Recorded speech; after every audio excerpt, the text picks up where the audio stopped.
সংগ্রামী সহযোদ্ধারা, এ পর্যায়ে আপনাদের সামনে বক্তব্য রাখবেন জুলাই অভ্যুত্থানের অন্যতম নায়ক, আমাদের জুলাইয়ের স্লোগান মাস্টার, আমাদের ক্যাপ্টেন, দক্ষিণাঞ্চলের মুখ্য সংগঠক হাসনাত আব্দুল্লাহ।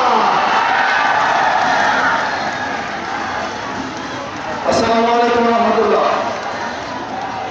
গতকাল ঠিক এই সময় একটা দল গত 11 মাস তারা গড়তে ছিল, তারা অপেক্ষা করছিল কখন আমরা মারা যাই। আমার আরেকটা দল যারা হচ্ছে ইন্টেলেকচুয়াল প্রস্টিটিউট, যারা জ্ঞান পাপী, যারা বুদ্ধি পাপী, তারা ঢাকায় বসে বসে মিডিয়ায়